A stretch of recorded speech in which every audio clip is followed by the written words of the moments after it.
Since childhood, I've been faithful to monsters. I have been saved and absolved by them because monsters, I believe, are patron saints of our blissful imperfection. And they allow and embody the possibility of failing and live. For 25 years, I have handcrafted very strange little tales made of motion, color, light, and shadow. And in many of these instances, in 3 precise instances, these strange stories, these fables, have saved my life. Once with Devil's Backbone, once with Pan's Labyrinth, and now with Shape of Water. Because as directors, these things are not just entries in a filmography. We have made a deal with a particularly inefficient devil that trades 3 years of our lives for 1 entry on IMDb. And these things are biography, and they are life.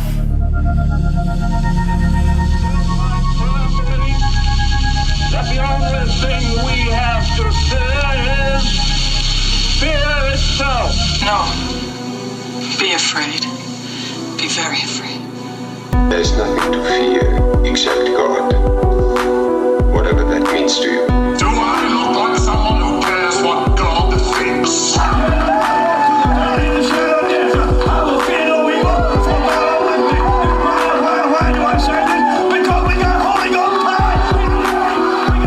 You're listening to The Fear of God, a podcast exploring the intersection between Christianity and the horror genre.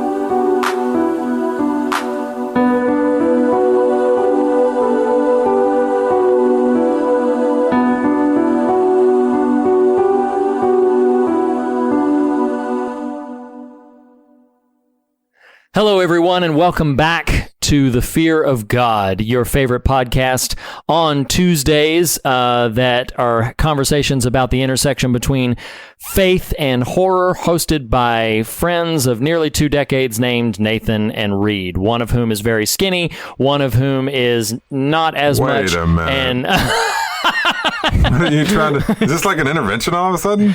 Dude. No, not quite. Although I don't know what that voice was, because usually with me is one Mr. Nathan Rouse, because my name is Reed Lackey, and typically with me is Nathan, but he's not here at the moment because he said something about having to go back to the laboratory to clean up after somebody or something, and he was looking for some finger food. I think I can't quite remember exactly what he said. It was something like tastes like chicken tenders or something. I don't remember exactly what it was. Oh, there you are, Nathan. There you are.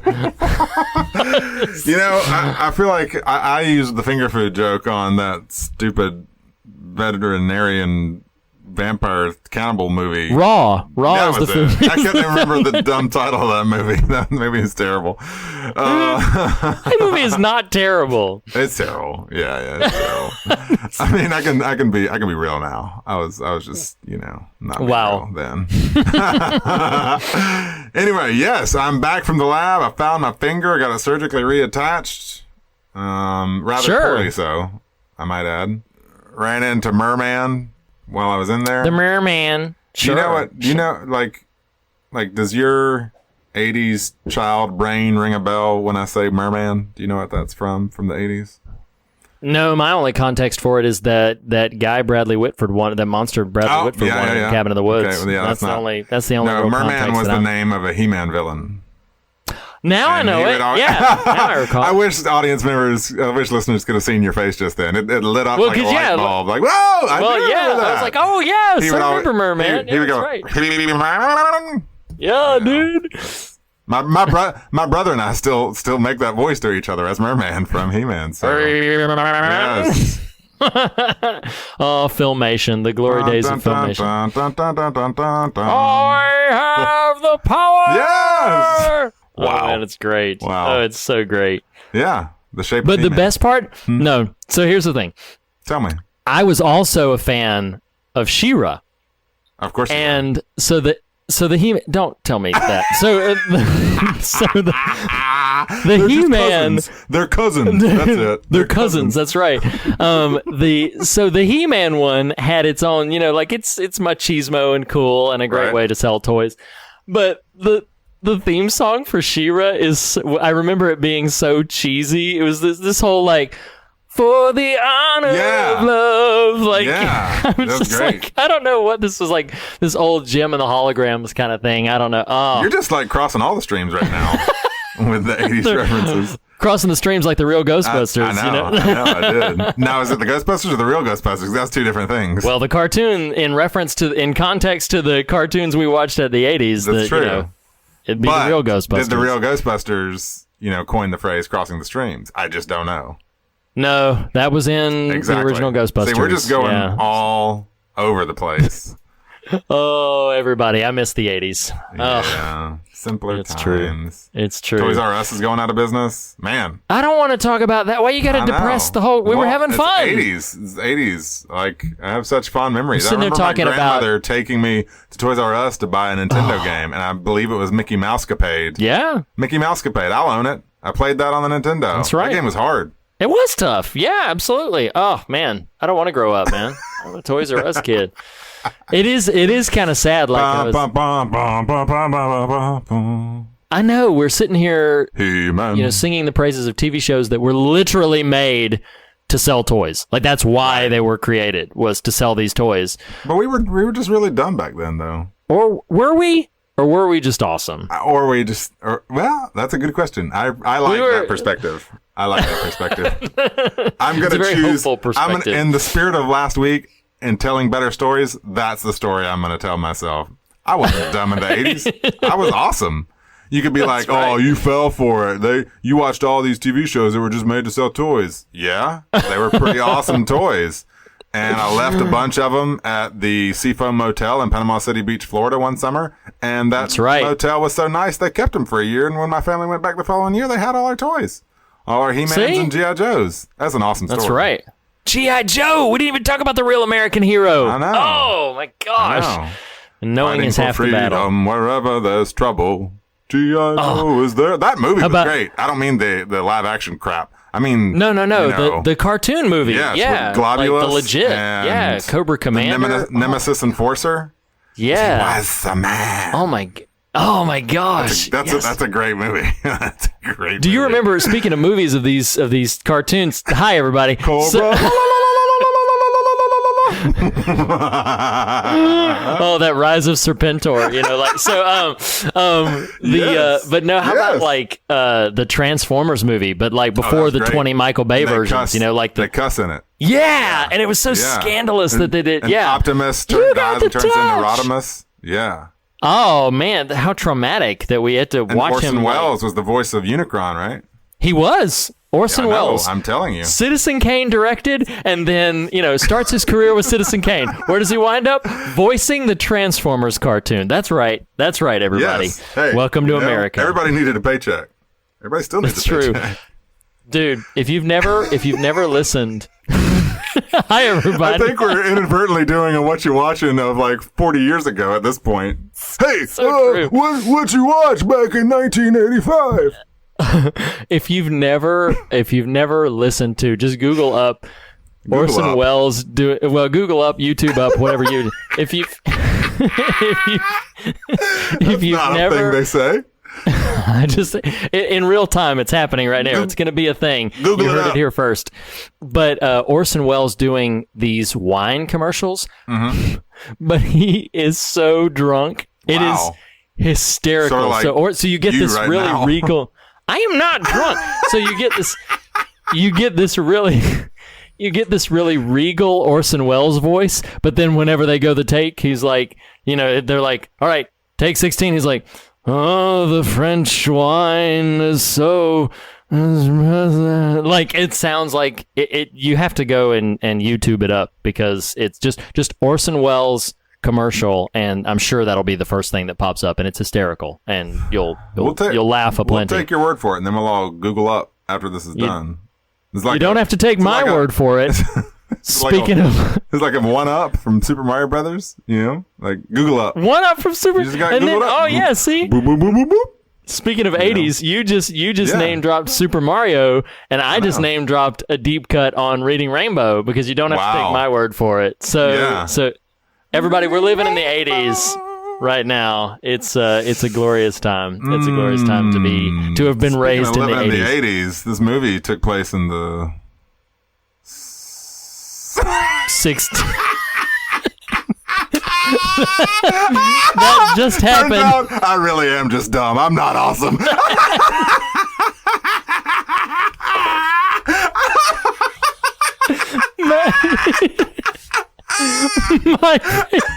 I'm sorry. I'm so stupid. My favorite part about that is listening to the sustained hiss as you realized you were like, speaking of 80s, this movie takes place in the oh my gosh. For the record, I knew it wasn't the 80s. I'm not that dumb. Just in the moment, I was going to say 60s, and then I second guessed myself. Fact check me, Reed. When does this stuff take place?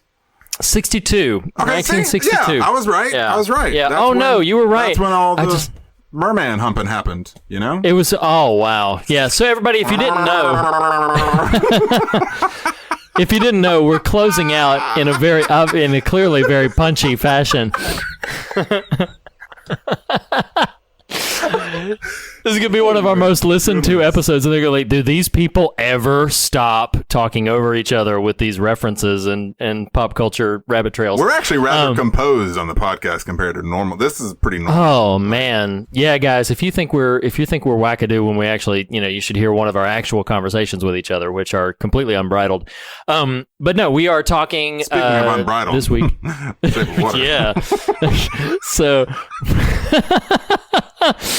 we are talking about Guillermo Del Toro as the conclusion of our series, #Del Toro, Toro, Toro. We are talking about Guillermo Del Toro's now Oscar-winning for Best Director and Best Picture, which still surprises me. We're talking about The Shape of Water from last year. In the spirit of that, my friend Lackey. Yes. Perhaps in a bit of a pivot from our normal, what you're watching, reading, listening to. What you watching and reading and listening to. That was my attempt at a He-Man tune. Goodness gracious. Somebody take this mic away. A while back. This is going to be fun. Yeah. A while back, we addressed pre-Oscar night what we had seen, what we thought of what we had seen. Now, both of us have seen much more of them. You've seen all of them. I ended up not getting to 2 of them, but we are talking about the Best Picture and Best Director winner, Shape of Water. And so I thought maybe we'd unpack a little bit more. Yeah, let's do it. What we saw. Goodness gracious. If I can compose myself. I did not see Call Me By Your Name or The Post. Neither of those were rentable by the time Oscar night rolled around, and then after the Oscars are over, who cares? Sure. I'm sort of kidding there. But I did see... It's a legit thing. Yeah, I did see all the other ones. So adding to my original list, I did see 3 Billboards, Darkest Hour, and Lady Bird. Okay.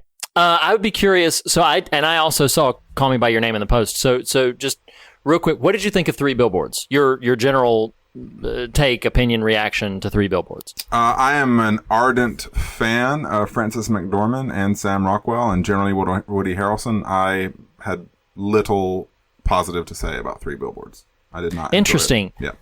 So that was a film for me that when I kind of immediately finished it, I liked it quite a bit, and the further I got from it, the less I liked it. So the more I thought about it, and the sort of the more I began to kind of dissect it a little bit, the less of a favoritism I had towards it. It felt to me like what so many people hate about or make fun of Hallmark movies, when it's just they're so they're so cookie cutter and cheesy and very conventional. It felt like the opposite version of that, the dark, mirror universe. That's a Star Trek reference there, buddy. That's for you. Yeah, I love it. The mirror universe Hallmark movie. It's oh, of course this is happening. It felt unnecessarily wallowing to me in its own muck. No. And honestly, by the end of it, I was so like, I don't care.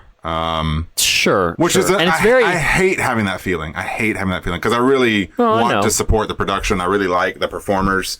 But it just did not connect for me. Yeah, I can understand that. And the film is very pleased with itself. You could really tell. Yes. It felt like, hey, we're talking about important things. Now, one thing I will say, I think the performances from the three of them were very strong. Yes. And I feel like McDormand absolutely deserved her Oscar. I feel like that was a phenomenal performance in my opinion. I do think the script, I don't even mind the direction very much, but I think the script is sizably weaker than it got lauded for being, especially considering it was nominated as a screenplay. I'm really glad Get Out won because I was afraid that Three Billboards was going to win, and I think Get Out is a much stronger script. I know we probably have some listeners who might disagree with that, but I think Get Out is a fantastic script, and compared to Three Billboards, which feels in many ways almost kind of like a first draft.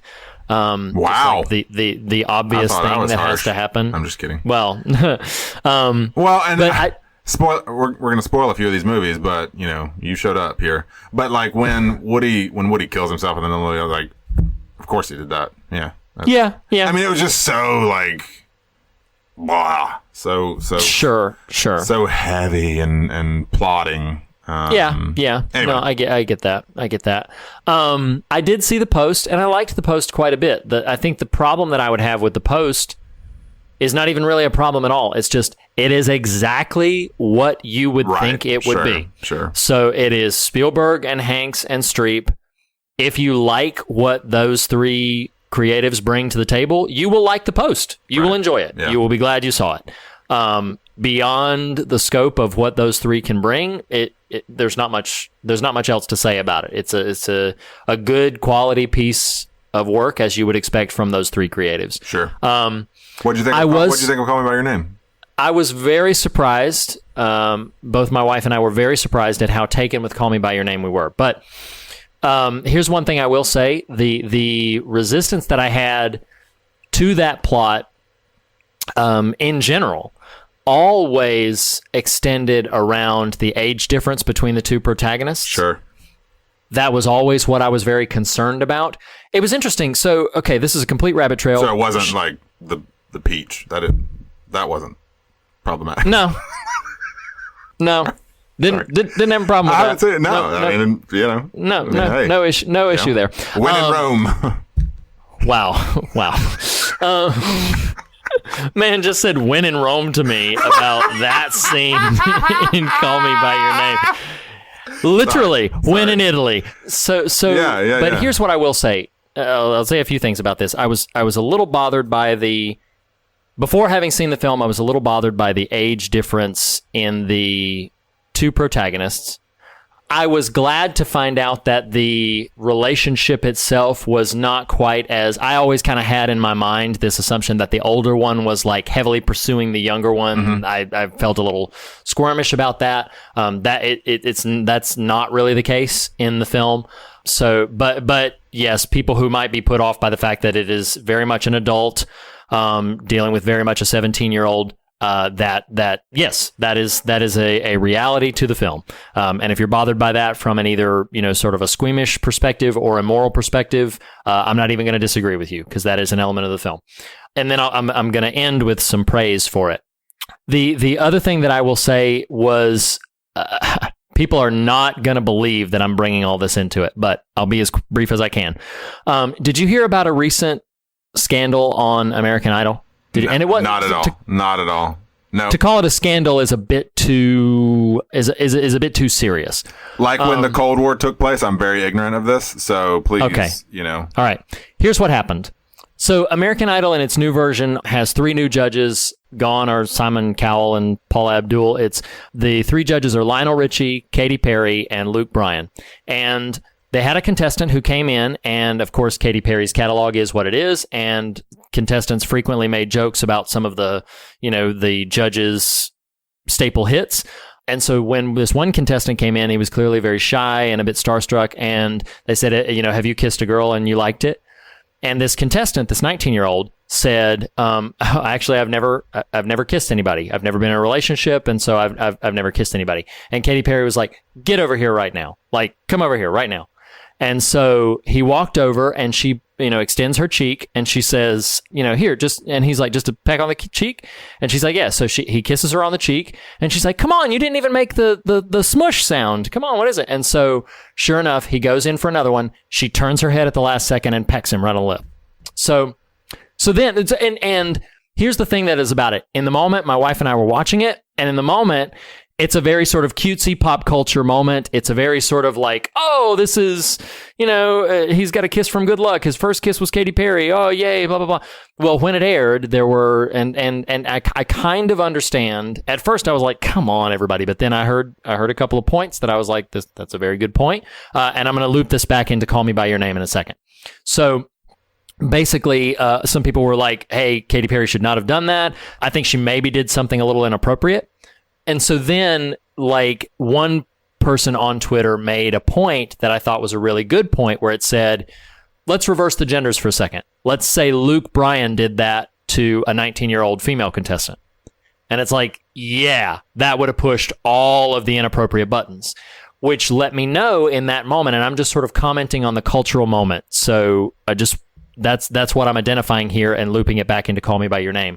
I was realizing that the authoritative allowances that are almost instinctively given to many people to females versus males in those kinds of conditions might be a bit broader than given to females than what would be afforded to males, because in that moment it felt almost like a cutesy pop culture moment versus what the reverse would have felt like if the genders were reversed. Looping it back into Call Me By Your Name, it was one thing that I was sort of considering when I was thinking about this is like, okay, well, how would this story have felt if it was an older, and my mind just started playing with all these things, an older male with a younger female, or an older female with a younger male, or two females. What would because in the story it's two males. So what would it have felt like? How would it have felt differently? What would it have been like? And so that sent me on sort of a rabbit trail. There are two things that I would absolutely praise Call Me By Your Name for. The first of them is it's beautifully and sensitively crafted. Like just in general, like all the praise that's heaped upon it from a film craft and storytelling perspective is well deserved. It very, very much, like it made me want to go to Italy in the summer because evidently everybody just walks around in their bare feet and eats apricots, and that's all they do. But the other thing that I will say is, without spoiling a very emotionally sensitive and important moment in the film, the parents of the teenager in the film are phenomenal. And the parents, the relationship that the parents have with each other and that they have with this teenager is astounding. And that is maybe where a lot of the praise for the film sort of is rooted and anchored. So that was a very long diatribe to show you my thoughts on Call Me By Your Name. I have not seen Call Me By Your Name. I have literally never watched an episode of American Idol. So you gave me quite the education, There it is. I mean, there it is. At least about one little moment. Yep. Yeah, there it was. I'm going to leave all of that right there. So the post and the Call Me By Your Name. So I also saw The Darkest Hour and Lady Bird. Yes. What'd you think about those? So I did see Darkest Hour. It was better than I expected. That's about the sum of it. I did see Lady Bird, and dude, I loved some Lady Bird. I really did. Did you? Yeah, I did. I was worried that hype would kind of sink that ship a little bit. And sure, there's a world in which if I'd flashed back, 8 weeks when I first started hearing rumors about it and murmurings about it, that if I'd seen it, maybe even more so. But my wife and I watched it together. We cried our eyes out together. It was a lovely movie. As parents, I love Laurie Metcalf in that. As parents of daughters, it had a lot of really sort of heartbreaking things to say and comment on. And yeah, I loved Lady Bird. I would happily encourage anyone to watch that. So wow, awesome. And what about you? Were there others left? So no. I mean, I liked Darkest Hour.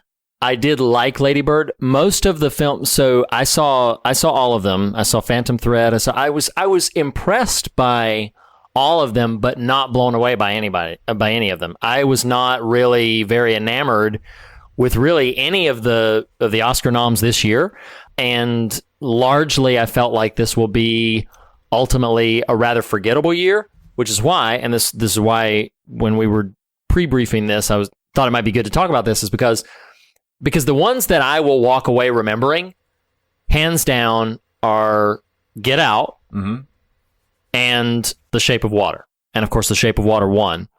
Do we think that it deserved its win? Because here's what's interesting, and this is we've already talked for a little bit longer. It's my fault, but a little bit longer than I expected to. But this is kind of the question. I heard, and I think. Please correct me if I'm wrong, because I either read this in one of the articles and attributed it to you, or you told me this. Don't throw me under the bus here. No. Or you told me this, that it felt like The Shape of Water was the safe choice for Best Picture. Now, if you A, didn't say that, or B, did say that and no longer agree with it, then clarify.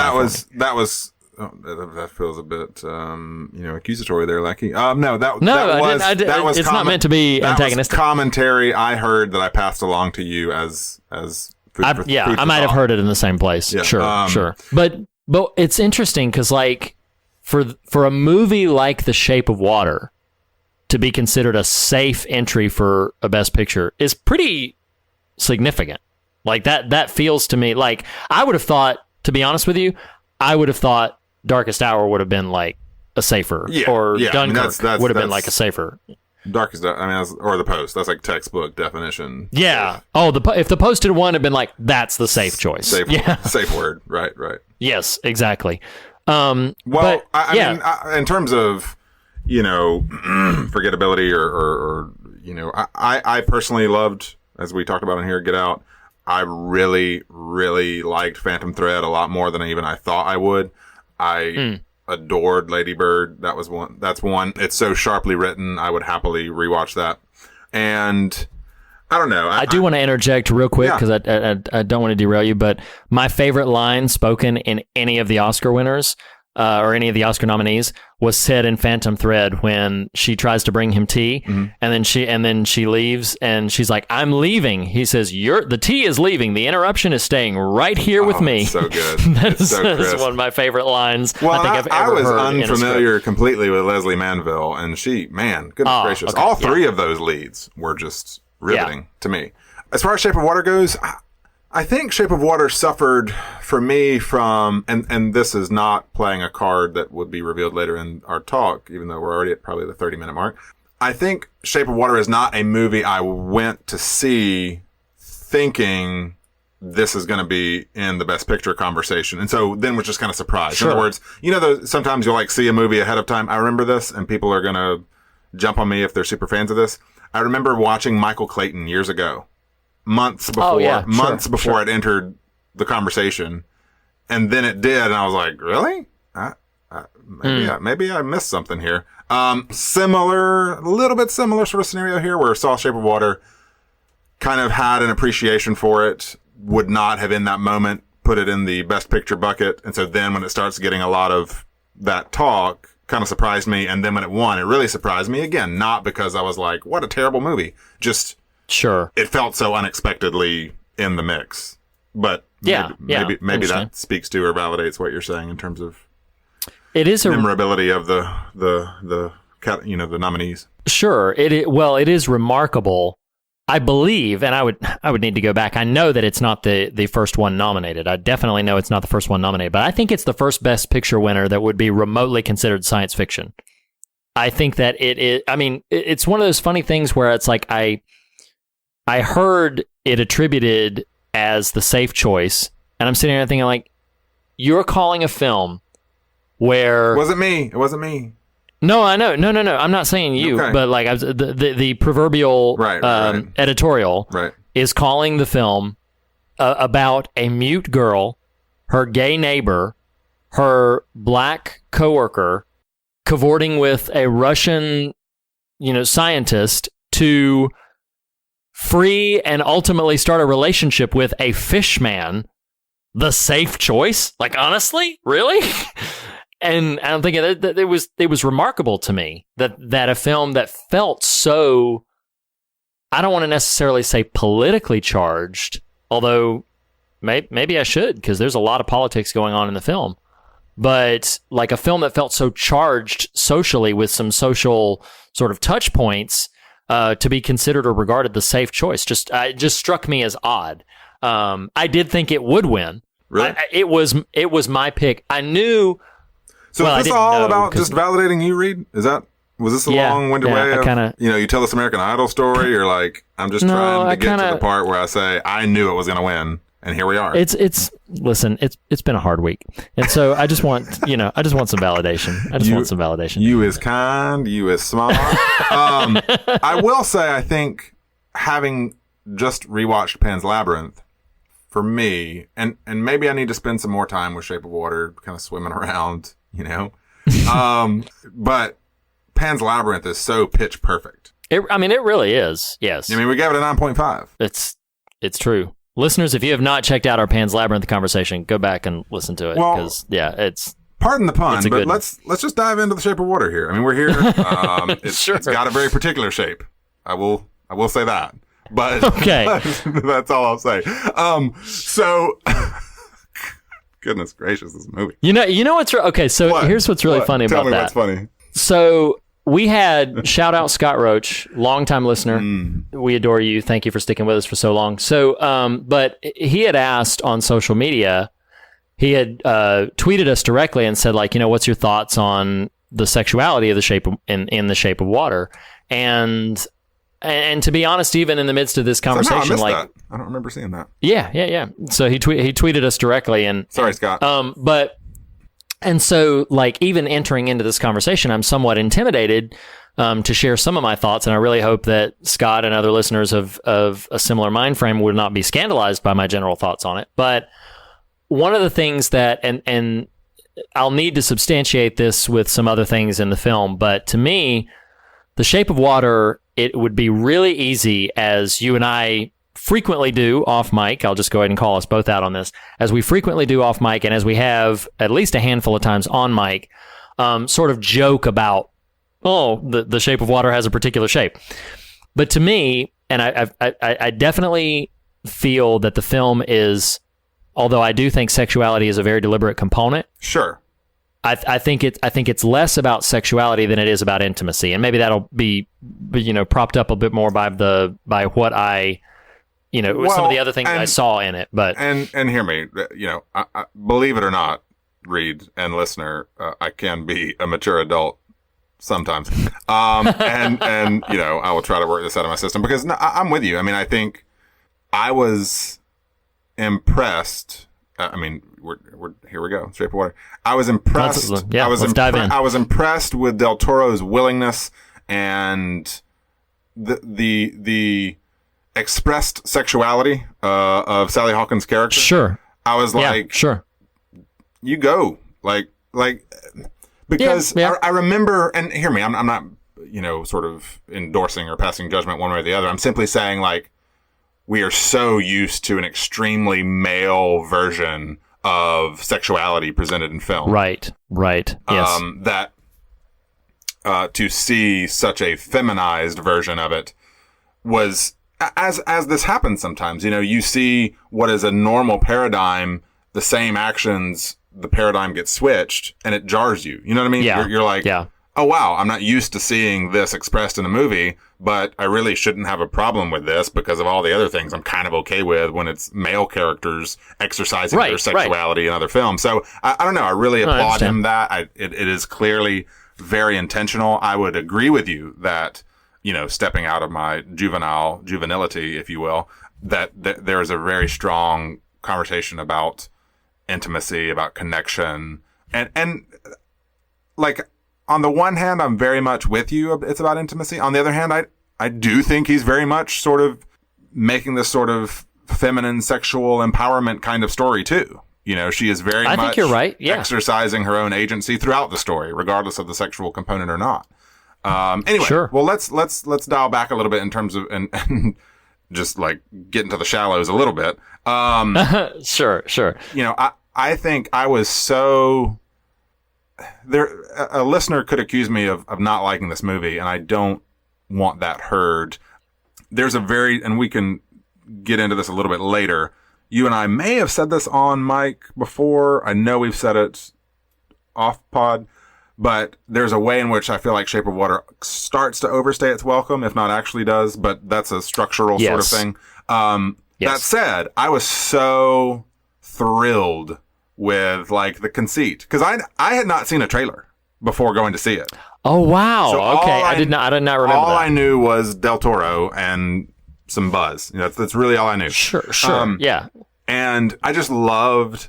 I can't remember the actual sequence of the cut here, but Octavia Spencer and Sally Hawkins' observance of bringing Doug Jones, the merman, we'll just call him that for shorthand, the merman, into the story.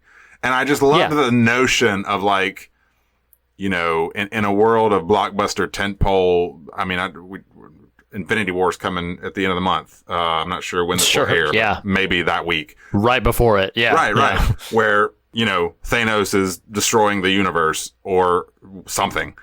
I loved the notion of a story that observed Thanos trying to destroy the universe from the perspective of the janitor trying to clean up his mess. You know, I really loved that. And it was an immediate hook for me. I was like, that is good. That is cool. I really dig that conceit. So right from the bat, he kind of had me hooked into the story, if you will. Yeah. There's a line, so this would be something that I would normally introduce later in themes, but it's not relevant to where I want to go with themes. There's an artist by the name of Patty Griffin. Oh yeah, and she's wonderful. She has a song. Shout out Reed Lackey, got me into Patty. That's right. I have good taste. So she has a song called Mary. Sheesh, that's a good song. And Mary is it's a beautiful and haunting song. But one of the reasons I love it so much is the line in it, where in the line, because it's very allegorical, but it is alluding to Mary, the mother of Jesus, frequently. And the refrain in the chorus says, "Jesus said, 'Mother, I couldn't stay another day longer,' and glides right by and leaves a kiss upon her face. And while the angels were singing his praises in a blaze of glory, Mary stays behind and starts cleaning up the place." And I found that beautiful and poetic and haunting and wonderful. And yes, so all of that to echo and prop up this idea of like, yes, that there's substance happening in the, you know, in the custodial workings of these big grand things happening. And I think that's one of his, you know, first of many smart decisions in telling this story, is to tell it from that perspective. Well, and it's just such a fun. Again, you have to think of it from the standpoint, like, I really didn't know anything about the film going into it. So it was kind of revealing itself in real time to me. And sure, as the sort of merman story starts to reveal itself, and even the creature design, which in true Del Toro fashion is just stinking perfect. I mean, it's just perfection. Staggering. Yes. But I just had this like fun, and I have you to thank for this too. Reed, you're a good fella, and I try to be a good friend. I'm proud to know you. And I was like, this is so cool. This is like you could almost envision the end of The Creature from the Black Lagoon, and then this. Mm-hmm. Like they kind of seamlessly sort of partner with each other, and it's very much kind of a spiritual cousin to that story, and it's clear Del Toro's affection for that type of stuff. So no, there's a lot positive for it, and I guess I'm just trying to defend what someone might hear as my kind of picking on the movie.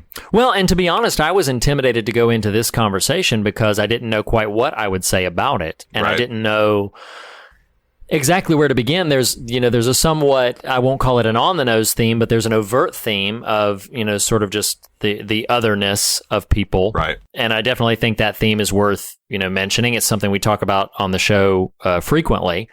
But I was a bit intimidated to kind of wander into what this film was trying to reach for.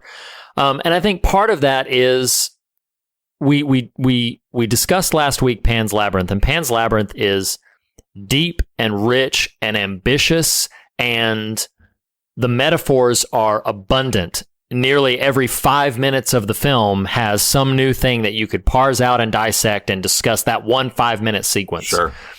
Shape of Water is, I'm going to say, only slightly less deep in terms of its complexity, but on the nose, like on the surface, feels like a very straightforward story. Right. And so that's why it's a little intimidating to me, because it's posing as a very direct story when there's a lot going on under the surface. Again, Shape of Water, there's all kinds of puns, but there's a lot going on under the surface.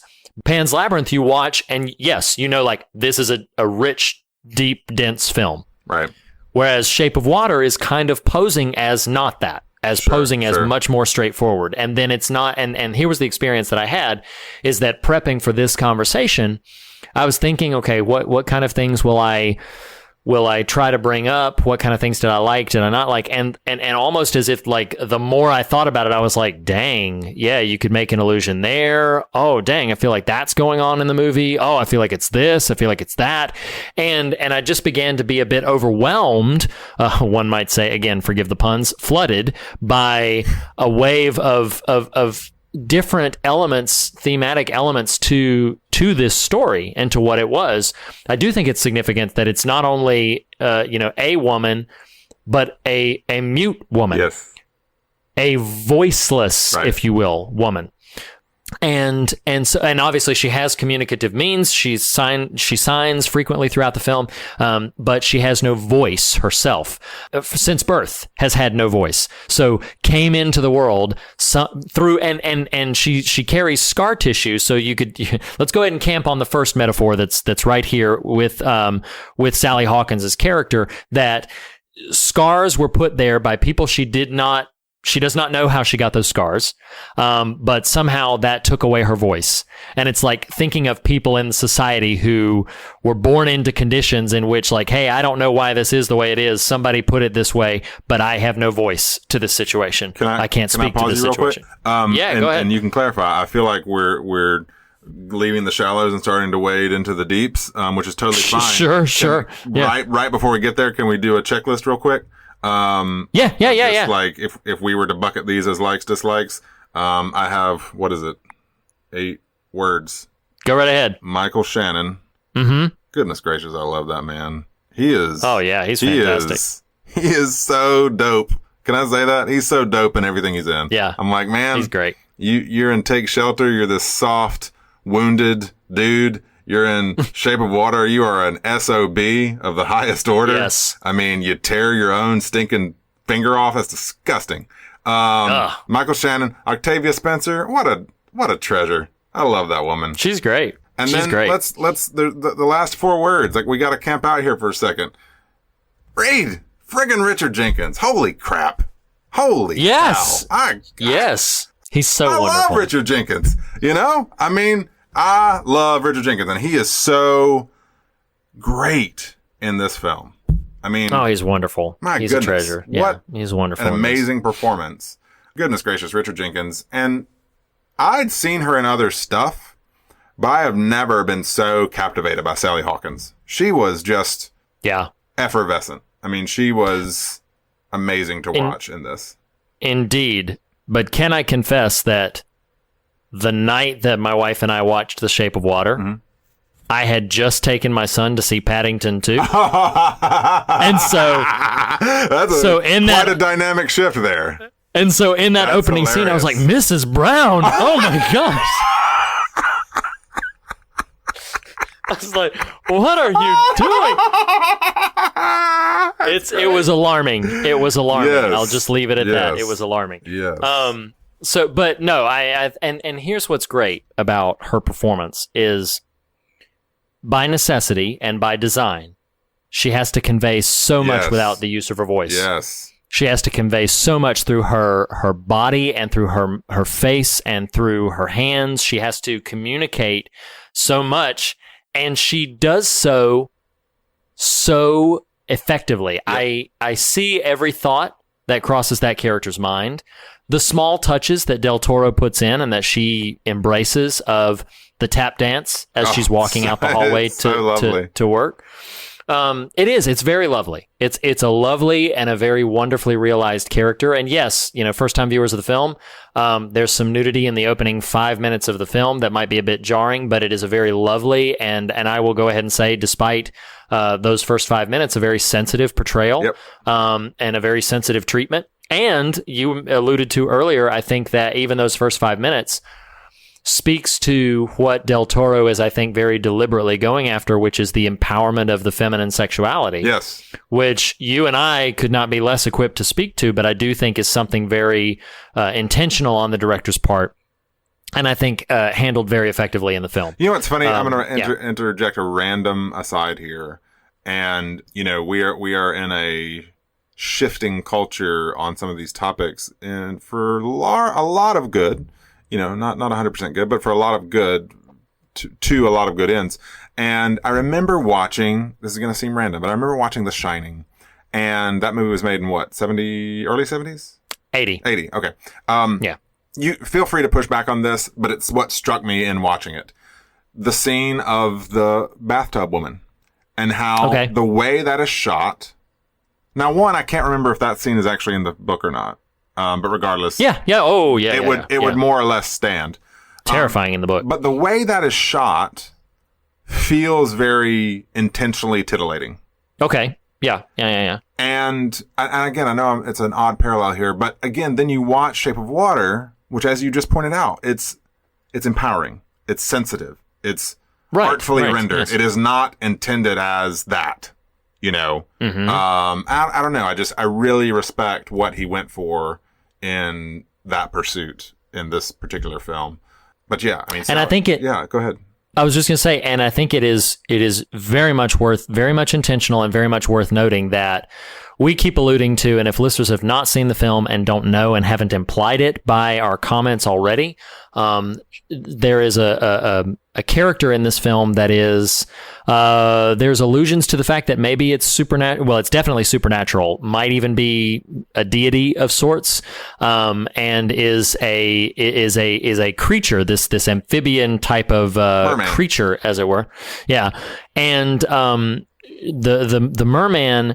I think it is very intentional that when they are intimate, and they are intimate in the film, it is her. I won't necessarily say pursuing him, but that's kind of what it is. It is her sort of. She is the one who very much. I'm searching for a word that's not manipulates, but I mean manipulates, not in the coercive fashion. Initiates is the word I'm looking for. She's the one who initiates that intimacy. And I think that's right in line with what Del Toro is seeking in the expressions of sexuality that are made in the film. It's very much female empowered, countercultural to the typical portrayal of a male driven sort of thing. And we're fumbling for those words in the sense of like why words like manipulation or coercion are not applicable here is her initiation is in response to a connection and an intimacy that they've developed. You know what I mean? Exactly. Like it is not a power dynamic. It is exactly and perhaps you go somewhere with this thematically, but that is one of the richest aspects to the film itself. I wholeheartedly agree. Yes. As many great love stories are, it is not born of power dynamic and struggle and or abuse, but out of intimacy and connectedness across a particular sort of divide, in this case being his shunnedness for the literal thing he is, her operating on the fringe of society because of her own mute nature, like these. Yes. I mean, in one of the most beautiful scenes, let's say, of the year of cinema, when she is in heated debate with Richard Jenkins, and I think my Lord, I think her word is, he doesn't see me as incomplete. Referring to. I have the quote right here. Okay, and I'd like to say the whole Please. thing. It says, "When he looks at me, the way he looks at me, he does not know what I lack or how I am incomplete. He sees me for what I am, as I am. He's happy to see me every time, every day." And then this is a clincher for me.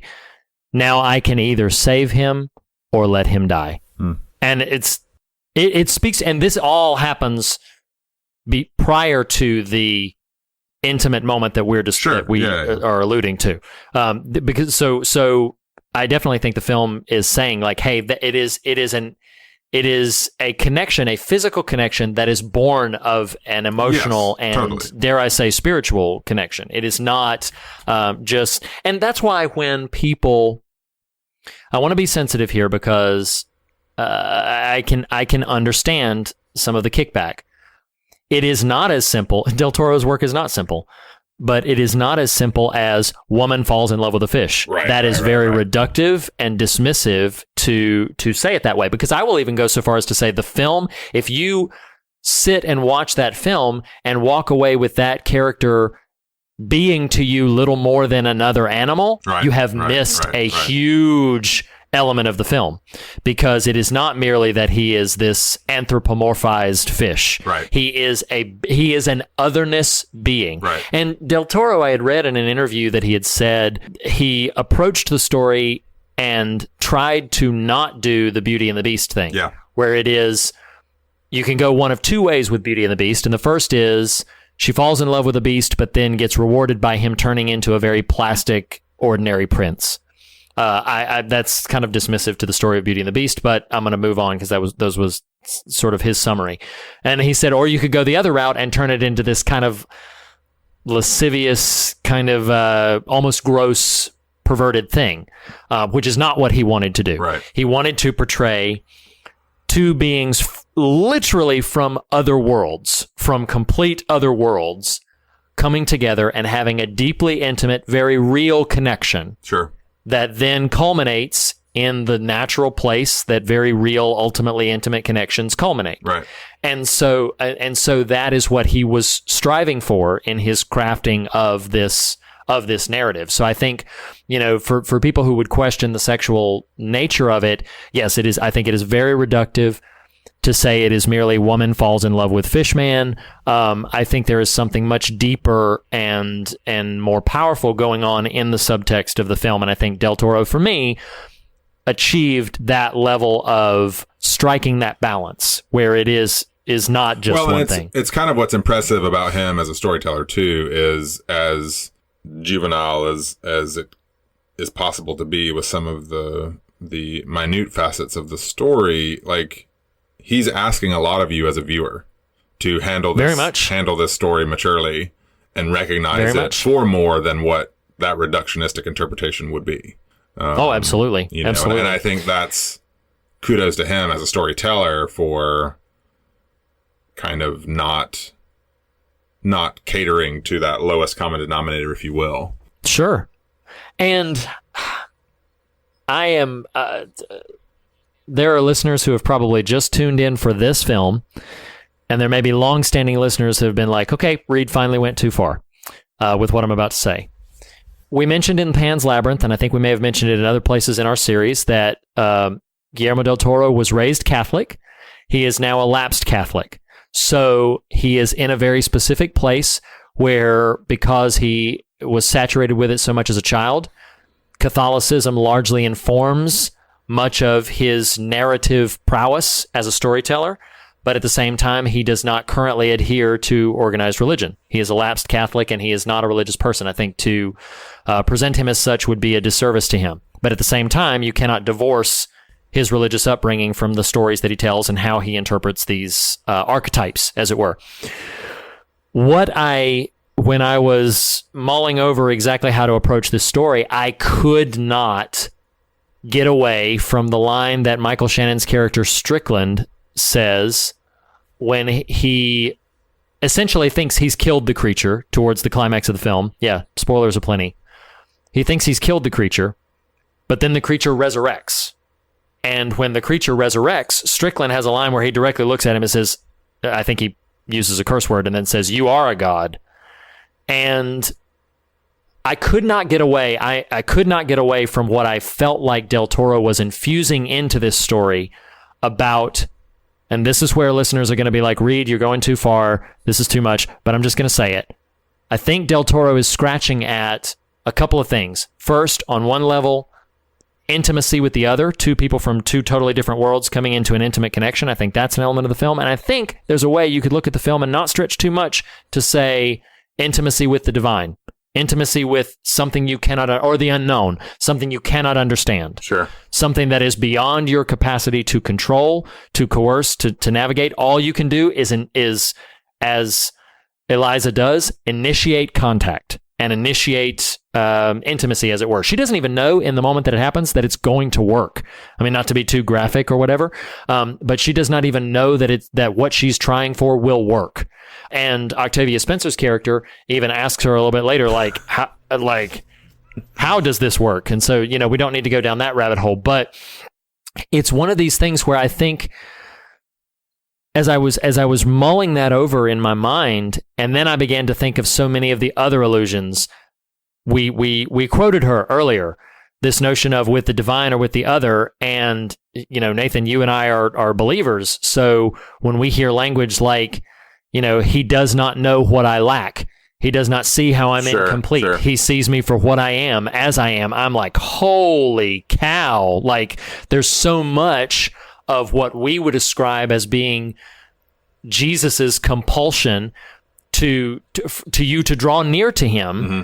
that is present in that kind of language, that kind of acceptance, that kind of open-armed acceptance of, and even getting to the degree of, because there's a scene, the less we say about what happens to that poor cat, the better, but there is a scene where, he is accosted, as it were, by a cat, and things don't go well for the cat. I'll just leave it at that. But Richard Jenkins' character says, when he's explaining it to Eliza, says he's a wild creature. He can't be other than what he is.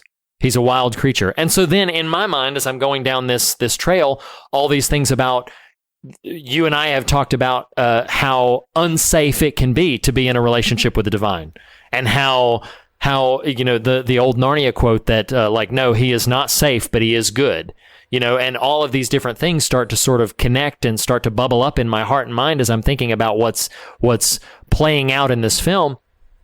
And I think it is sizably significant that these people from these disparate places, you get your voiceless woman in Eliza, you get your African American coworker in Octavia Spencer's character. I need to just pull up IMDb so I can actually have the cast characters' names here. But and then you get Richard Jenkins' character, who is gay and is unable to gain some traction in the professional world. It's largely alluded to because of his orientation.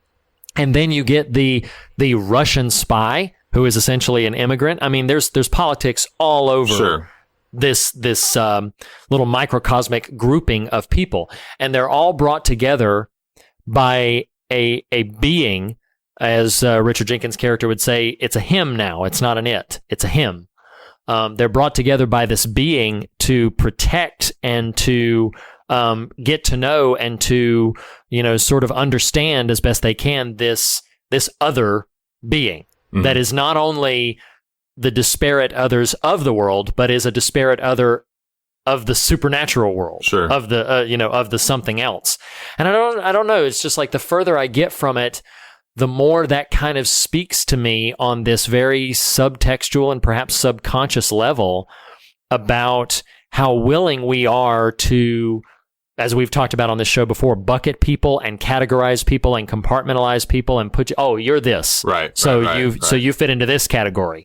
Whereas relationships and interactions and long-standing friendships and connections on a deep spiritual subtextual level do not break down that easily. Right. They do not fit those molds. And the harder we try to make them do that, the more frustrated we will become. The more we'll be like do you recall how, and again, Del Toro is a very intentional filmmaker. Do you recall how deliberately biblical, but also deliberately Old Testament Strickland, Michael Shannon's character's name, his language is? that his language is very much, he's like, God made, like we're made in the image of God. And then he's saying this to Octavia Spencer, which it's a very disrespectful thing to say to her. He said, we're made in the image of God, like God looks like me, or even you, but probably more like me. Right. Oh, and it's like, that way of seeing things. Well, and I wonder, and I don't want to take away from what you were, sort of inferring thematically there, but to maybe add another dimension to it. For me personally, I hope this makes sense. I think there's a little more punch. I'm with you, Shannon's characters after he shoots the merman and you are God or whatever that exact line is. Like, yes, that we can play with that and tinker with that. But I almost think there's something more instructive to not deify the merman in the sense that, and again, I think your thematic idea totally works and is worth exploration. But I also think there's this interesting way the movie keeps pushing you to ponder and empathize with the other. And what I mean by that is you got this outermost circle of, well, you could even say the Russian spy, but Michael Shannon's character, the white, traditional, conventional man, we're made in the image of God. He is not. Like, that's the outermost circle. Well, then, unquestionably, maybe even Octavia Spencer is next, who though a minority is still a able-bodied minority woman. Yes. She is farther degrees from Michael Shannon, but then you have, in the 1960s, Richard Jenkins' homosexual character. You know what I mean? We keep getting down this line of tweaked identity to then you've got a literal voiceless woman trying to learn how to operate in agency in a society and culture that doesn't value her. Right. And then you have the literal other, whether it's otherworldly or, other species-ish or however we're going to say that. I think that's, to me, part of what the movie keeps pushing you towards is like empathy. I mean, we have a conversation coming down the line, spoiler alert, all about the notion of empathy and how, tune in next week, everybody. The call of the faithful life is empathy almost to an absurd degree. I'll say that. Yeah. And I think this movie really goes the distance there. And it's interesting because it's, before this conversation, I had definitely been pondering the Beauty and the Beast kind of analog. And so it is kind of interesting to hear you comment on Del Toro's exploration of that or sort of ponderance of that in the execution of this. Like, pick some version of quote unquote taboo relational dynamic, whether at a certain point in time it was interracial couples, whether at a certain point in time it's homosexual couples. Like, the thing we are uncomfortable and unsure of, this movie is just amping up to 11. You know what I mean? And sort of inviting you to, in almost a real literal way, like, where on the spectrum, where on the paradigm are you in this lineup of characters? You know what I mean? Right. I don't know. I am, like, I don't want it all to hear me take away from what you were saying, because I think what you were saying is really valid. No, I don't. Yeah. I just think, for me personally, there was something powerful about just when the literal other, which borrows a little bit from what you were saying, when the literal other is in your midst, on down the line of varying degrees of other, what do we do and how do we approach and what does empathy look like? What does, it's almost like our reference to randomly Planet of the Apes a couple times over the last few months, of when in the Planet of the Apes, the physical apes are starting to be more human than the humans themselves. What does that do? Yes. And what does that force us to consider and ponder about ourselves? Similarly here, when the absolute non-human is displaying sentience and intelligence and higher thinking that we would associate with a creature and being definitely worthy of compassion, how do we deal with that? Yeah. And I think that's what, obviously we've talked every single episode about Del Toro's inherent compassion as a filmmaker. Sure. And in many ways, even though I would say Pan's Labyrinth is the pinnacle of his creative output, I think this is the sort of a stronger and perhaps the strongest representation of that aspect of his storytelling capabilities, of Sure. the capacity to exude and generate empathy for someone unlike you, for someone unlike yourself. Right. And you know what? This is gonna sound so random at first, but I thought of three different things, three different sort of biblical elements, if you will, as I was pondering this story. So the first one is the easiest to sort of mention and then skirt past. So I'll start with it.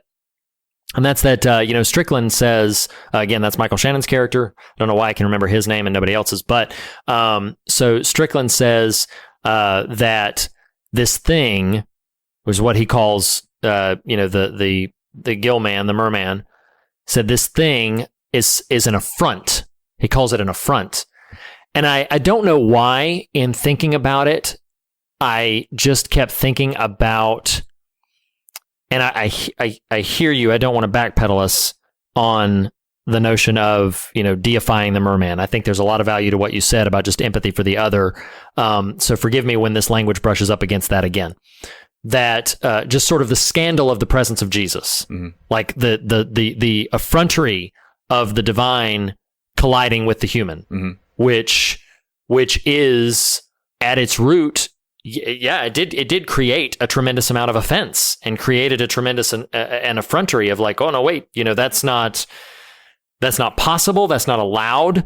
That a man that we can see and feel and touch could say to another, "I forgive your sins." Like that was an effrontery to it. So Strickland's language there just sort of brought my mind back there. But the stronger allusion, I'm gonna mention the sort of farther out there, and then I'll come back around to my third thing. So the second thing that I thought of, and this is gonna sound odd at first, but I thought of the story of Ruth. This is going to sound so odd at first, but for listeners who may not know the basic fundamentals of the story of Ruth, is that Ruth was not a Jew. She was a Moabite, and she married the son of a woman named Naomi. And Naomi's husband and her two sons die in a plague. And so Naomi basically says to Ruth and to Orpah, her other daughter-in-law, said, go back to your people. Basically, I release you from whatever obligation you had to me. Go back to your people. I'm going to go back to my people. And Ruth says to her mother-in-law, she says something that we take a lot of pride in, and then I'm going somewhere, I'll connect it back to Shape of Water, and then I have yet a third thing to say. Listeners, bear with me. So Ruth says to Naomi, she says, don't urge me to leave you or to turn back from you. This is in Ruth chapter 1. Where you go, I will go, and where you stay, I will stay. Your people will be my people, and your God, my God. Where you die, I will die, and there I will be buried. And here's what stuck out to me so much. I don't know if you remember this or not, but like in the opening segments of the film, because she lives kind of tangential to this Cineplex, this multiplex. And I always thought it was so odd, and I didn't connect the dots until I was sort of rabbit trailing down this. But she's watching a film. She's watching an old film from the 50s. That film is an adaptation of Ruth. It's an adaptation of the Book of Ruth, and that's on the marquee, like the Book of Ruth. And so then I got to thinking about all these connections about like Ruth in the story in the Bible. She decides to go with Naomi, and as a result, she's basically saying like, I will be part of your world. I will give up my world to be part of your world, which is, spoiler alert, everybody, the exact thing that happens in the final moments of The Shape of Water. Is that Eliza abandons the human world to go and be with her new love, as it were, who heals her and makes her whole and resurrects her, and then goes off and does that. And so all those pistons are kind of firing off in my brain. And that led me back to, so you have the effrontery of the contact of Christ being with the divine and the human. And then you have the story of Ruth and abandoning sort of what you were to embrace something other, as it were. And then I thought about the blind man in the temple And the blind man in the temple, as I know it from the Gospel of John, I believe it's chapter 9. I'll look it up in a second. But the blind man from the Gospel of John who is healed by Jesus, but when his eyes are open, Jesus is gone, and Jesus is nowhere to be found. So this blind man goes on a quest, this very sort of brief quest, to try to figure out who healed me, who was this man who opened my eyes, who was it? And then he is accosted at every side by the Pharisees, who are like, "Hey, this man healed you on the Sabbath, so if he did this for you, he's a sinner. Right. If he did this to you, he broke the law. He did this other thing." And then the man's friends abandon him. And then he's a mockery and a ridicule. And then the man's own parents, the blind man's own parents, come, and when the Pharisees accost them, they're like, he can answer for himself. And the scripture even calls out that they're scared of the Pharisees. And so they abandon their own child. And then the Pharisees say to him in John chapter 9, and it said, they said to him in verse 16, "How can a sinner perform such signs?"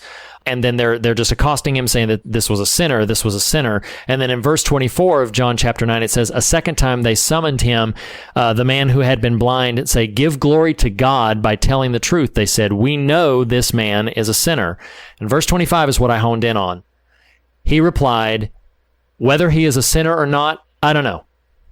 One thing I do know, I was blind, but now I see." And there was something connecting all of these dots together, something about moving beyond the world you know into a world you don't. Sure. Being invited by something potentially offensive or affronting into something unknown. Right. And then to have as your only basis, I don't know how all this works. I don't know the ins and outs. I don't know the ups, downs, the particulars of this law, that law, anything. But to say, okay, I was blind before and now I can see, like that level and degree of mystery just really, it sparked something in me. And I don't even know that I have the full context right now to articulate a bumper sticker button to put on that about the shape of water. I only know because we explore, we don't explain. I only know that that's an exploration that the shape of water, in thinking about it for this conversation, awoke in me. This idea that there are things beyond our comprehension, and we would love to neatly categorize and neatly compartmentalize them.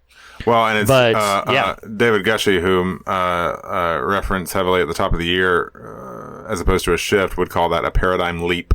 When we the notion of what you're describing, in the sense that we throw up our hands at the accusers and say, "I don't know," but this is what I know.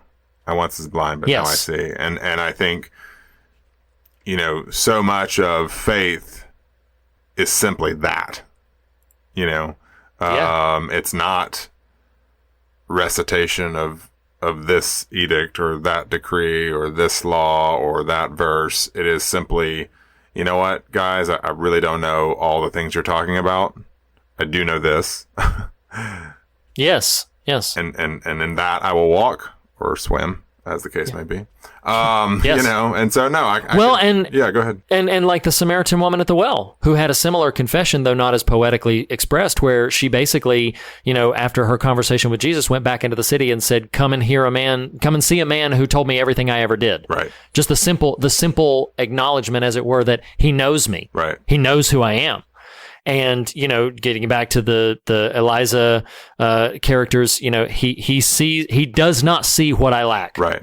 He does not see how I am broken. He does not see how I am messed up. He does not see how I am inferior, how I am beneath. Right. He does not see that. And I think there's a real significant power to the undercurrent, the shape of water again, the undercurrent of this story's theme that of that level, that degree of acceptance of the other. Isn't it funny how often we, in our comings and goings, use aquatic metaphors and don't realize it until we're literally talking about a movie called The Shape of Water? It's true. Yes, it's very true. Well, but sorry, I feel like right. you keep wanting to wind us down, and then I just keep getting ramped back up. But like Christ himself said, not necessarily about water, but about wind, that, you don't know where the Spirit's going to go. Right. It is a thing unto itself. You can see the effect, you can see the impact that it has, but you cannot tell where it's coming from or where it's going. And that degree of mystery is something akin to what we as believers are invited into, as it were. And so yeah, that's shape of water, everybody. Call it the shape of living water. The shape of living water. Oh, you did it. You did it. Way back in our John Carpenter profile, you busted out the great hymn, Because They Live. And now here, once again, the shape of living water. Come on down, brothers and sisters. Oh, my dear Lord. The water is fine. So, all right. So, yeah. If anyone is here today who has not been baptized before, we do not sprinkle at the fear of God. We immerse, brothers and sisters. I think I could appropriately be accused of perhaps baptizing the shape of water in all of my thoughts. But that's just what it made me think. It's just what it made me feel, guys. It's just what it made me think about. Don't get self-conscious about that. I'm applauding you. All right. There it is. So Pastor Lackey, any other final thoughts? No. I will say we will say it again. But if you have any other thoughts about any of this, then we'd love to hear them, because I think my thoughts are still sort of forming. Let me ask you. So I feel like this conversation has been very shaping to my feelings about the shape of water. What are your thoughts on? To elaborate, and then to ask for your thoughts, to elaborate a little bit on, I made this reference earlier. When I initially saw the movie, I referenced earlier the sort of overstays its welcome. There was this feeling, just structurally, and I think you made a reference, I don't remember if this was on the podcast, it was not on this one, but on the podcast or just in you and I conversation, about the escape happening where it does. Yes. Sort of just in the narrative. That maybe as a viewer we are sort of bought in, and that's the sort of high point, action-wise. Although again, it feels like the climactic moment. Right. It's not in the film, but it feels like it should be. And so I don't know. I remember the first time I saw the movie having this feeling. Well, and that again, I feel like I'm backpedaling to more. I'm moving back to the shallow end of the pool here. Okay. All right. Yeah, that's probably appropriate because we're about to exit. Right. So that's right. We're going to dry off. Got your flip flops. Right.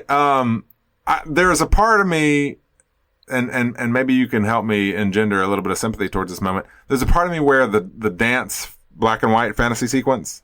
Oh yes. It feels really odd and maybe late, maybe too late. To really plug into, but I can understand that. Those sorts of moments, like by the end, I started to feel like, okay, I got what you're putting down. I'm ready to be done.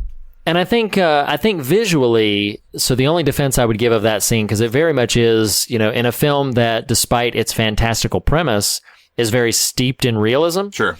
That moment feels very of a different film. Yes. Of a different kind of film. Because remind me, there aren't other sort of imaginative fantasy scenes like that, right?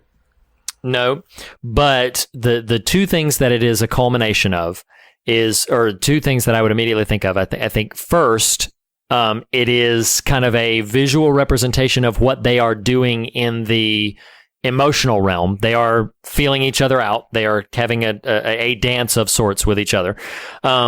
But the second thing is, it is very much a culmination. We see her throughout admiring and mimicking people doing these little dances, doing this, the dance on the stairs, all of these different things. And so in that sense, I prefer a fantastical imagining on her part where she sees herself dancing with this creature than any version of trying to make that moment actually happen between the two of them. So in that sense, while I agree that it feels like it belongs in a different movie, I kind of think I understand that that's kind of what it's going for in that it's trying to visually represent a culmination of all of these little two steps that we've seen her do throughout the film, and the emotional resonance of what she's been doing with this creature ever since she first encountered him. All right, yeah. So I can get behind that. All right. Do you feel like let's getting the pool boy David S. Pumpkins down? Yes. Yes. Let's the lifeguard. The lifeguard to this conversation. Save us. Good old David S. Pumpkins. So as we do on every film that we cover, we rate in a very specific metric, that of Mr. David S. Pumpkins, the Tom Hanks Saturday Night Live character. And so we rate these films on their style, their scares, and their substance, and then we aggregate that into a number. And as we've seen, that will reflect basically our feelings about those elements of this film. May or may not be directly attributable to the accreditation of the film at large, but in the realm of style for this film, one thing that I remember thinking when the Oscar came up for like production design, I remember thinking like, a lot of people thought like, oh, maybe it'll be Blade Runner, maybe it'll be Dunkirk or whatever, but I was like, it's going to be Shape of Water, because I felt like this film had such a distinct visual style. And I feel like, again, we spoke earlier in this conversation about how it is a very complex and very deep film posing as a very straightforward narrative, which I think is a very tight rope to walk on. So for that regard, I'm going to give it a solid 4.5. Ding down to the 0.5 for reasons that, just listen back to our conversation. You'll understand why there's some complication to the narrative. I am going to go, maybe surprising you, with a 4 on style. I do think visually, the performances are great. The script is strong. I would maybe need to ponder a little bit more some of my feelings about the sort of third act, but overall, there's a lot to like and to really plug in on. Yeah. What about for you? I'll do myself here in terms of scares. There isn't much for me that really qualifies as that. I'm going to give it a 2 on the scare factor. It is not a very traditionally what we would categorize as a scary movie. I am right there with you. All the things that we would, and this is where the David S. Pumpkins measurement sometimes, dings down lesser, really great films, but they're not very scary. And I don't think Shape of Water is very scary. I'm also going to give it a 2. I think that there's some, moments here and there that would maybe be like a quick jump, and the overarching sort of fear of what Strickland does, in his pursuit of conquering this creature. But yeah, 2 for me for scares. Now for substance, this one's tough, because I feel like viewing the film was something that, initially didn't yield a ton of substantial thought, but then in preparing for this conversation, maybe it was just the headspace I was in when I was thinking about it, but I just went on to all of these roller coasters of things. So I'm going to try to split that difference there and give it a 4 for substance. Well, it's funny you land there. So in my qualification for the 4, I will give it for substance, has less to do with necessarily, although I do think it's there in the film, and more as not just the culmination of the Del Toro series, but also just having looked at so much of his work and having a greater appreciation for what he actually does in execution of his films. I do think there's a lot going on here. You've put it really well in the sense that it's something substantive posing as something semi-superficial, so something semi-straightforward, not superficial, semi-straightforward. Yeah. So in the spirit of that, as the final installment of # Del Toro Tour, where we have discussed, goodness gracious, our childhoods and the dalliances of that era, culminating in our discussion of the Oscar-winning film The Shape of Water, we award it 7 David S. Pumpkins, which feels right. All right, it does feel right. Feels appropriate and correct. Again, I do think I've got a warmer heart towards this film than I think I did the first time I saw it, based on further ponderance as well as this conversation. I do think for pure, if someone were to say to me, show me what you think is Del Toro's best, I'm probably popping in Pan's Labyrinth. But I totally agree. But yeah, I totally agree. I think this is an easy access point as well. Yep. I agree. And if you have thoughts on this, if you have thoughts about any of the specific things that Nathan and I have brushed up against, if you have thoughts on wonderful There's been animated, a lot of them this episode. There are wonderful. If you have thoughts on wonderful animated shows from the 80s, then or American Idol. That's right, evidently. Anything that you choose to talk about with us, we would love to hear from you. Just stay tuned for our social media cues for how to get together with us, because the fear of God is the beginning of wisdom, but not the end of the conversation. Nathan, Reed, thank you so much for having this conversation with me for this series on Del Toro. We don't normally do this very much, but I'm going to go ahead and say it on this episode. Next week, we have a guest on the show. It is the author of a book called Empathy for the Devil. Frequently, we always, try to let you know so that you can check out the content. And I already know that some people want to check out the content before they hear the piece. I'm going to encourage you very strongly to listen to the conversation, whether or not you have heard or read that book or heard of that book. Do you want Reed to give them any? If let's say they have an interest in the book but don't want to read the whole thing, do you have any Yes. Without going too deeply into what the book is, any elements you would point to? Yeah. So the book itself is readily available from Amazon and your local bookstore. It's called Empathy for the Devil. The author is named J.R. Forasteros. And it basically, he does a deep dive looking at 7 quote unquote villains of the Bible. And I think if you're browsing or if you're looking for like a sampling of it, 2 good entry points. You could read his section on Cain to get a flavor for it. Every section has like a piece of imaginative fiction about the villain, and then some expository material that's a bit more sort of hermeneutical and again expository, just a preacher unpacking the substance of it. You could read his section on Cain. My personal favorite section is towards the end of the book about Judas, but really any of the characters that he mentions. Also the section on Delilah. If you're just looking for like, hey, here's an access point that I can lead into the conversation. But even if you have not seen or heard or read one bit of the book, please do check out It's a very fruitful conversation. Spoiler alert. Yeah, JR is a great guy. We really appreciate his taking the time with us to have the conversation, and I was really very taken with that conversation. So we appreciate him, and we want you guys to hear it. So check that out. Next week we'll have JR on the show, and until that, Nathan, Jade, thanks so much again, man. Yeah, man. Appreciate it. See you guys next week. We'll see you next week, guys. Bye.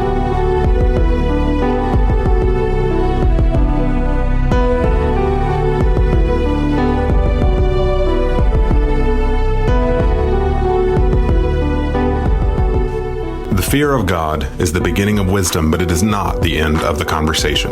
To continue this conversation, you can follow us on Twitter @TheFearOfGod. Visit us on Facebook to comment on one of our posts or to post there yourself. You can follow Reed on Twitter @ReedLackey. You can follow Nathan on Twitter @TheNathanRouse. Visit morethanonelesson.com to leave a comment on this post or any of the official episode posts. Email us at fearofgodpodcast@gmail.com. That's all one word, fearofgodpodcast@gmail.com. And last but not least, if you listen to us through iTunes, we would greatly appreciate a rating or a review. Thank you for listening, everyone, and we'll see you next week.